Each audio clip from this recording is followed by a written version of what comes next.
As nossas compreensões de moralidade, aquelas que forjaram o nosso caráter e as honras de nossos antepassados, estão sendo atacadas de maneira frontal. Não porque elas não têm mais o que oferecer ao mundo moderno, afinal, aquilo que é perene não tem data de validade e nem precisa de aceitação da maioria. Mas eu quero fazer aqui aquela pausa rápida para te lembrar de nos ajudar se inscrevendo aqui no nosso canal do YouTube, clicar no sininho, curtir, comentar, compartilhar caso esteja aí no Face ou no Insta.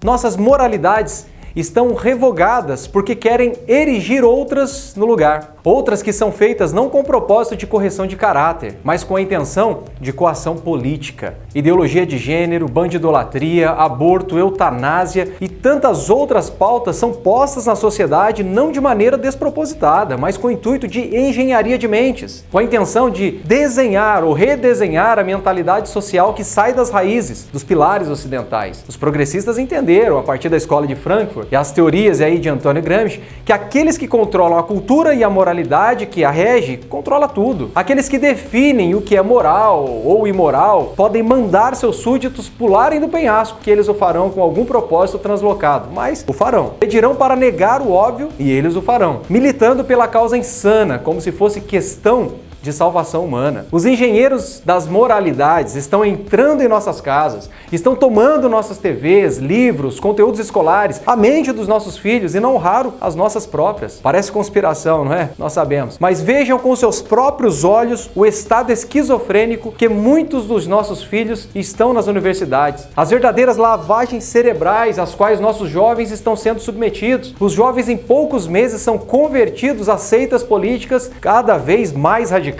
Tornam-se militantes, se encerrando num gado uniforme de jovens sem personalidade, sem liberdade de pensamento. Não há liberdade diante dessa proposta de moralidade delirante. Sob as retas pautas morais, há sempre uma via para o erro, pois a liberdade do indivíduo sempre figurará como uma das bases de todas as demais moralidades. Sendo assim, mesmo sob a égide de uma moral cristã, o homem é inteiramente livre para errar e se afastar dos caminhos de uma ética judaico-cristã. O que vemos na proposta moderna, no entanto, é que o caminho de volta é impossível de ser traçado. Isso se dá pois a moralidade militante é constituída de uma real coação para o pensar em manada. Não é permitido pensar diferente num diretório universitário. Por exemplo, se você não defende as mesmas pautas do grupo, então será excluído e rechaçado de maneira até mesmo violenta. Tal engenharia moral nos coloca diante da pirambeira de devassidão e incivilidade. E diante da pirambeira, a única maneira de evoluir é rodando sobre os calcanhares, voltando para aquelas hastes que nos asseguraram durante milênios. Por isso, resolvemos abertamente lutar por nossas constituições éticas mais centrais, aqueles costumes e leis naturais que mantêm nossas espinhas eretas ante uma sociedade desorganizada e desmoralizada, julgando o erro como benesse, o certo como dispensável. Lutamos agora, antes que o único ato possível seja lamentação e choro. Quando estamos numa sociedade onde o absurdo é normal, falar de moralidade se torna revolução. Mas a verdade sempre dói. Nunca negamos isso. Mas ainda assim, sabemos que só ela liberta. Lembrando você de nos seguir em nosso canal do YouTube, youtube.com/Buck Instituto Conservador. O que começa aqui muda o mundo.